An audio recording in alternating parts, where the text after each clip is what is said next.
I don't know if you'll believe me, but every nightmare has to start somewhere.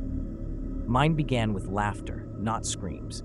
You see, I was born into the circus. The smell of sawdust, the flashing lights, the echo of applause, those were the sounds of my childhood. While other children played in the streets, I wore a painted smile and oversized shoes, juggling in front of strangers who clapped as if I were something magical. Back then, it was all I ever wanted, to make people laugh. I promised myself that one day, I would have a circus of my own, a place where the world could forget its troubles for a few hours, where children's eyes would sparkle, and where my painted grin would mean joy, not shame. That dream kept me alive through hunger, through bruises, through years of being treated like nothing more than a joke.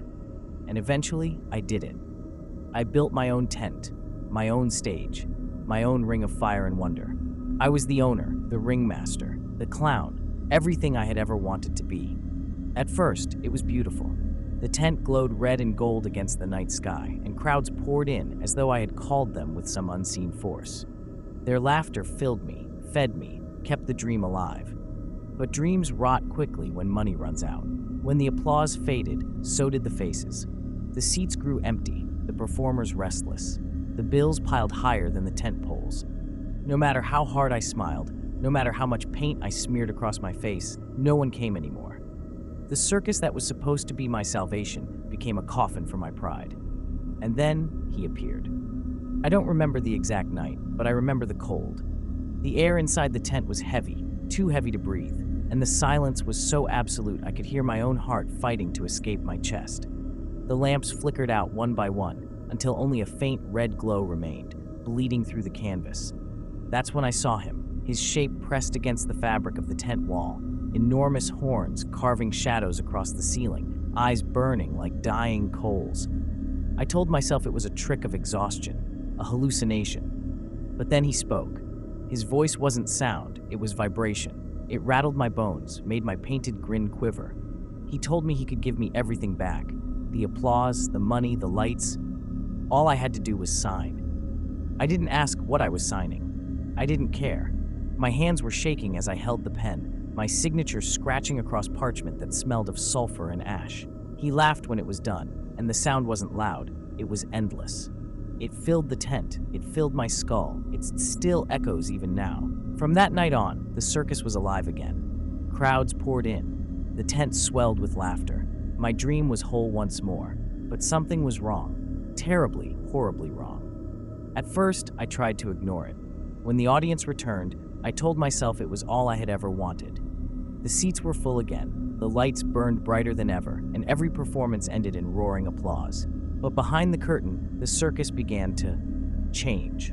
The performers were the first. My strongman Victor, a man of flesh and bone, began to swell in ways no body should. His muscles twisted unnaturally, cords of flesh coiling like ropes, his veins bulging black beneath his skin. When he smiled, his teeth were sharp, too sharp, glistening under the stage lights. The acrobats soared through the air, but their bodies bent at angles impossible for humans, their spines cracking like whips as they contorted mid-flight. And the animals. Their eyes glowed faintly red, and their cries no longer sounded like beasts, but like children in pain. The audience didn't seem to notice.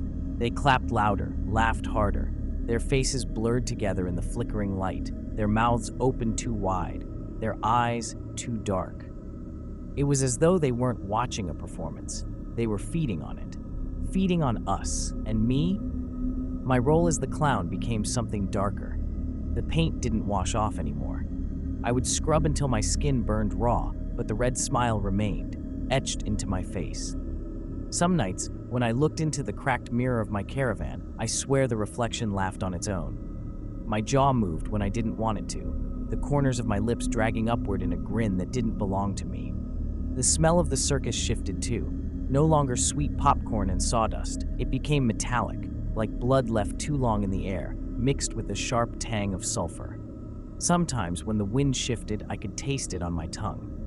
One night after the performance, I followed the crowd out of the tent. I wanted to thank them for coming, maybe even beg them to return. But as they stepped beyond the canvas flap, they vanished into the darkness.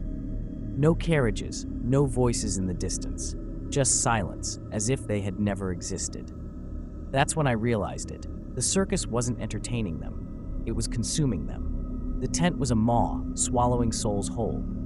The laughter that echoed inside wasn't joy, it was hunger. I tried to stop it. I truly did. I told the devil, I begged him, that this wasn't what I wanted, that all I ever dreamed of was to bring happiness. His reply came in the form of a shadow curling across the canvas, horns stretching higher than the tent poles, his eyes blazing brighter than ever. "You signed, clown," he hissed, though his lips never moved, "and you will perform, forever." My legs buckled beneath me. The weight of his voice crushed the breath out of my lungs. And yet the next night, I put on the costume again. My hands painted the smile across my cheeks without my permission. My body walked into the ring, though my mind screamed to run, and the laughter rose once more. I've lost all sense of time. Nights bleed into each other, stitched together by screams that masquerade as laughter. I don't know if weeks have passed or years. The circus no longer travels. It doesn't need to.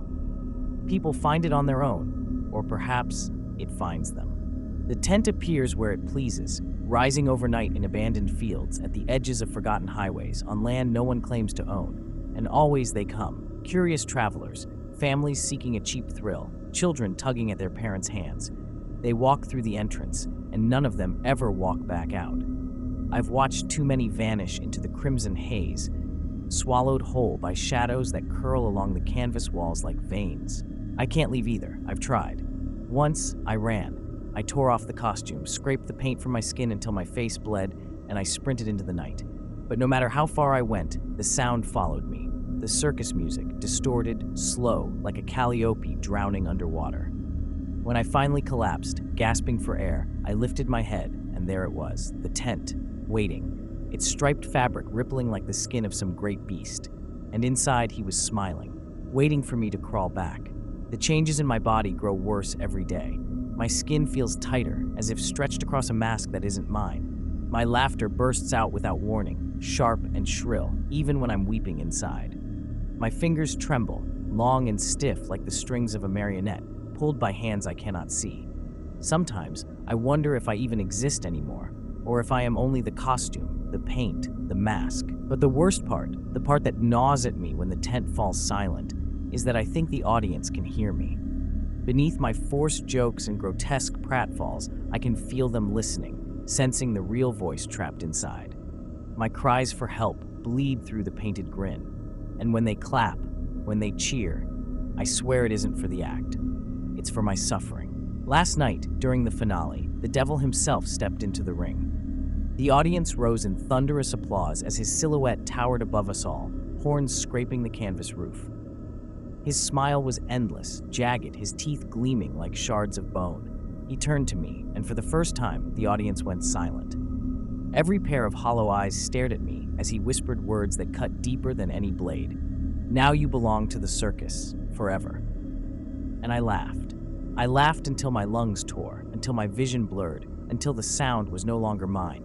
I laughed because I had no choice, because he was right.